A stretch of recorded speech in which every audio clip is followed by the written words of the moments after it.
नमस्ते, मैं Chandan Kumar Thakur, the Bihar teachers history makers #activity Facebook group. आप सभी का इस मंच पे स्वागत है। मैं चंदन कुमार ठाकुर, आदर्श मध्य विद्यालय सरसी, प्रखंड धमदाहा, जिला पूर्णिया से आपका स्वागत करता हूं। कुछ ज़्यादा अंतराल के बाद ये नया वीडियो फिर से आप लोगों के समक्ष प्रस्तुत कर रहा हूं।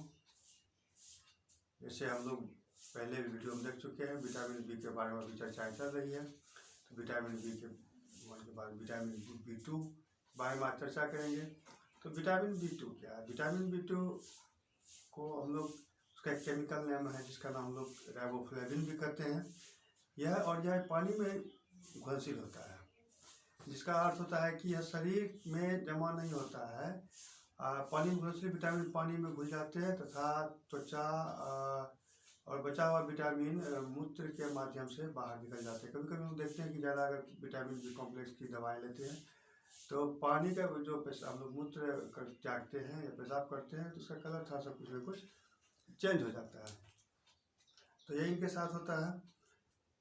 अब ऐसे में शरीर इस विटामिन की पूर्ति के लिए क्या करता है, इसका हम लोग नियमित सेवन करेंगे। यदि हमको विटामिन B2 चाहिए तो फिर इसकी सेवन हम लोगों को नियमित करना पड़ेगा। ऐसा नहीं चूँकि यह जमा होता नहीं है, इसलिए हमको इसकी नियमित सेवन जरूरी है। और यह अन्य विटामिन बी के साथ ही काम करता है। साथ ही शरीर के विकास, शरीर के डेवलपमेंट और RBC कोशिकाओं का जो उत्पादन होता है उसका योगदान प्रदान करता है। यानी RBC का प्रोडक्शन और शरीर का डेवलपमेंट जो होता है, बॉडी डेवलपमेंट, उसके लिए विटामिन B1 जो है वह बहुत ही आवश्यक होता है। अब विटामिन B2 का कमी के क्या कारण हो सकते हैं? विटामिन B2 का कमी क्या हो सकता है, क्यों हो सकता है हमारे शरीर में?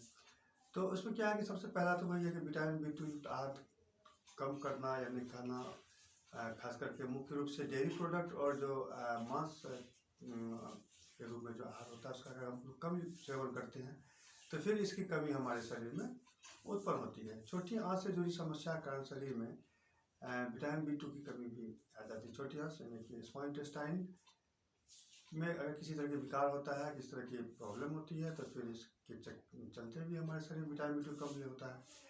फिर शाकाहारी जो लोग आहार में पशु उत्पादन, कुछ शाकाहारी लोग जिसकी आहार में पशु उत्पादन में मांस हो गया, मछली हो गया, फिर अंडा हो गया, इन सब का अगर उपयोग नहीं करते हैं तो फिर उनके शरीर में भी विटामिन B2 की कमी होती है।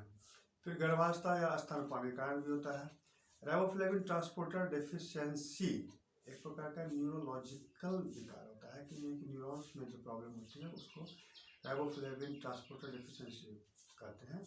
अगर वह हो जाता है किसी का तो फिर विटामिन B2 उसके शरीर में कमी होती है।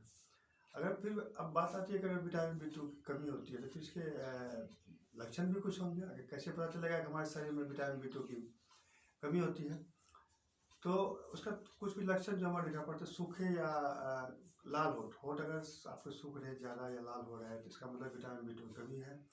फिर होठों के किनारे में सूजन जो होता है उसके इसको हम लोग कहते हैं एंगुलर चेलाइटिस,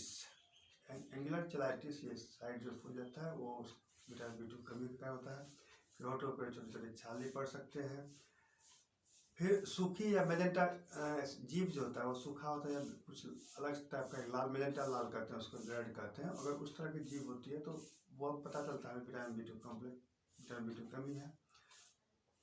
फिर एक तरह का त्वचा विकार जिसमें त्वचा में जलन और खुजली होता है वह विटामिन B2 की कमी से होते हैं। आँख आना बहुत इंपॉर्टेंट है कि आँख आना, कंजक्टिवाइटिस जो होती है वह विटामिन B2 कमी के कारण होता है।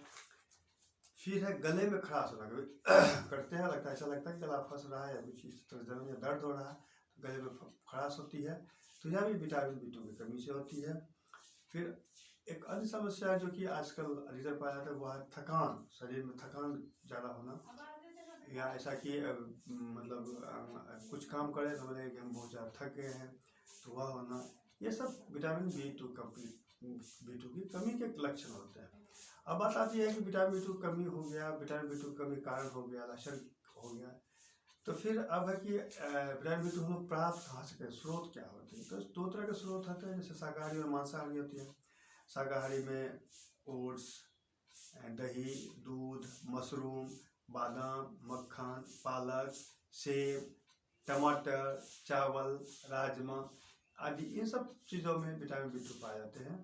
और फिर फिर आता है मांसाहारी, ये सब शाकाहारी हो गया था। फिर मांसाहारी प्रोडक्ट में जो है वो अंडा, मांस, मछली, इन सब चीज़ों से हम लोग प्राप्त कर सकते हैं। ये आज विटामिन B2 के बारे में जानकारी थी। तो इतना ही के साथ मैं आपसे विदा लेना चाहूँगा। फिर अगले एपिसोड में, अगले वीडियो में हम लोग देखेंगे विटामिन B3 क्या है, फिर विटामिन B3 के बारे में। तब तक के लिए नमस्कार।